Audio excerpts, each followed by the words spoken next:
Queridos amigos, é com renovada alegria que estamos juntos em mais um programa Transição, a visão espírita para um novo tempo.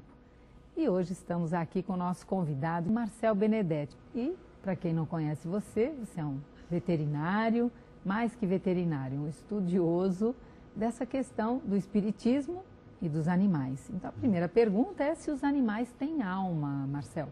Sim, sem dúvida, né? Algumas pessoas ainda consideram que os animais não têm alma, não têm inteligência, não têm sentimento, porque é um hábito pensar dessa maneira, principalmente depois que o filósofo francês René Descartes colocou que os animais são máquinas, né? Que foram criados por Deus para servirem aos seres humanos.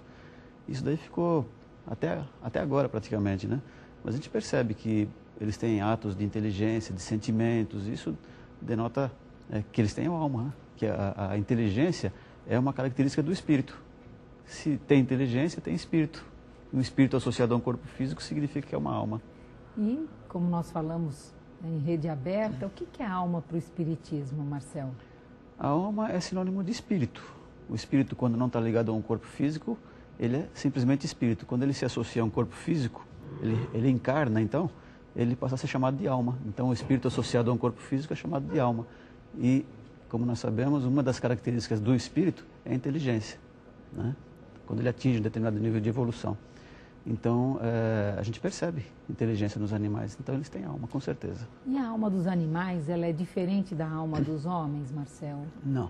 Se a gente for pensar no sentido da origem da alma, não. Porque Deus cria constantemente, desde eternamente, Deus cria, sempre cria. E todos somos filhos do mesmo Pai. Fomos criados simples e ignorantes, estagiamos lá inicialmente no átomo e gradualmente fomos evoluindo, aprendendo, passando por várias fases de evolução, saindo do mineral, entrando no vegetal, no animal, entramos agora no reino nominal e vamos continuar evoluindo eternamente, né, até próximo da perfeição. E o que diferencia a alma animal da alma humana não é nada relacionado com a origem, mas com o grau de aquisição durante essas várias vidas, desde o átomo até a fase de humanidade. É como uma criança. A gente não pode dizer que uma criança não seja um ser humano, porque é uma criança ainda, né? Então, a alma de um animal ou uma alma primitiva, ela não diferencia da alma de um ser humano porque ela é primitiva. É uma alma também.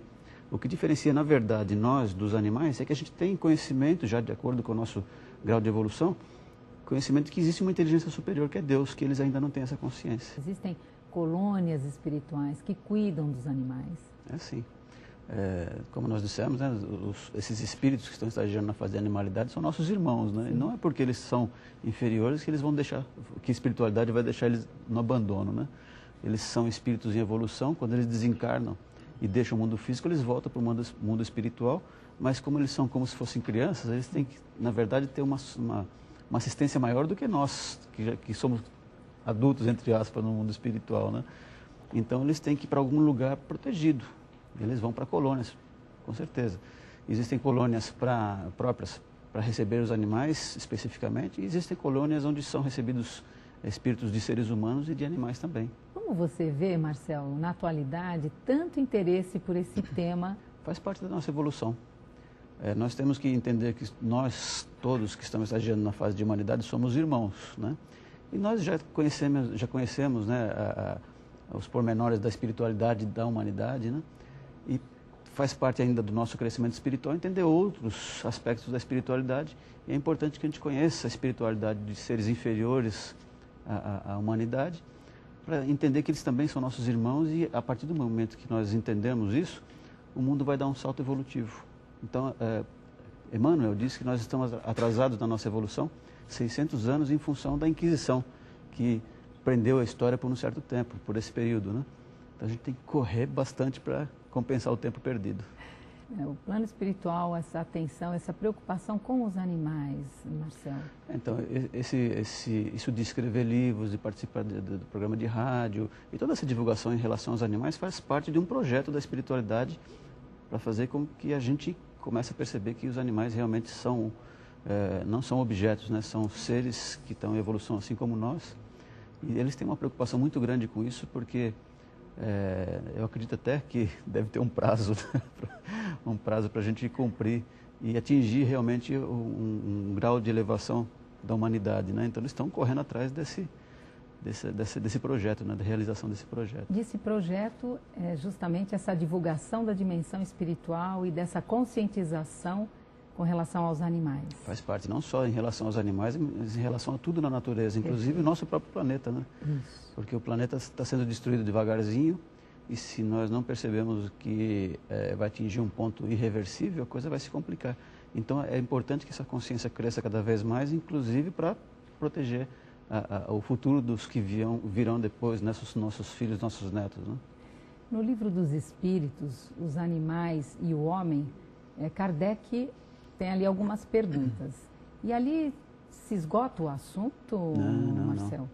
Se você for perceber, todos os livros da codificação trazem informações sobre a espiritualidade dos animais, mas de uma forma bem espalhada, né? Esse capítulo é específico sobre os animais e a introdução, os 3 reinos falam também de vegetais, né? Sim. Mas se você perceber, em vários capítulos falam sobre os animais, inclusive lá a questão 723, 724, aquele grupo de questões ali próximo do 723 ali, fala sobre o consumo de carne. Sim. A nossa relação com os animais no que diz respeito à nossa alimentação, dizendo que nós não temos direito de abusar dos animais, que nós, até em função da nossa condição de seres de encarnados, né? A carne nutre a carne. Então quem lê essa questão, a carne nutre a carne, já pensa logo que um bife nutre o nosso corpo, né? Mas o que ele quer dizer ali é que a carne nutre a carne no sentido de que um corpo físico necessita de alguma coisa física para se nutrir, e não necessariamente uma carne, né? Então existe essas questões falando da nossa relação com os animais no sentido de que nós não temos o direito de abusar deles, acreditando que eles são objetos, e várias outras questões espalhadas pela codificação, a Gênese.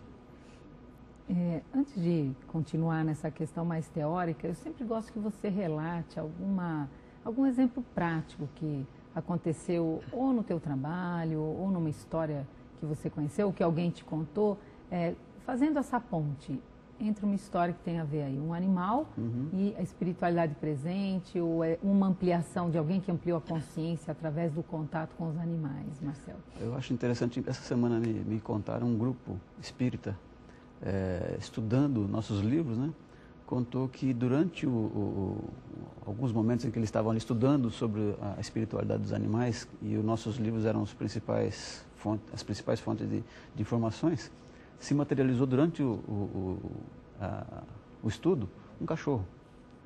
No meio do grupo de estudo se materializou um cachorrinho. E todo mundo pôde passar a mão nele, brincar com ele, e de repente ele se desmaterializou.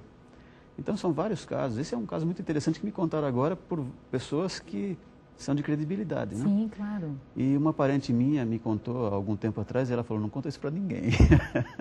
Porque ela acha que se ela contasse para alguém ia dizer que era doida, né? Então, mas a gente sabe que não é assim. A gatinha dela desapareceu de casa e ela acreditou que tivesse desencarnado, tivesse morrido, porque ela sempre saía e voltava logo, né? E alguns dias depois ela não tinha voltado ainda. Mas ela sentiu que a gatinha estava voltando de algum modo, né? Sem saber se era encarnada ou não. E a gatinha realmente apareceu e subiu na cama dela, né?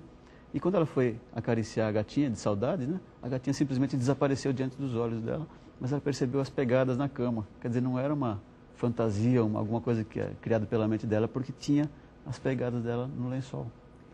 E são várias outras histórias que a gente pode ficar o dia inteiro contando histórias aqui.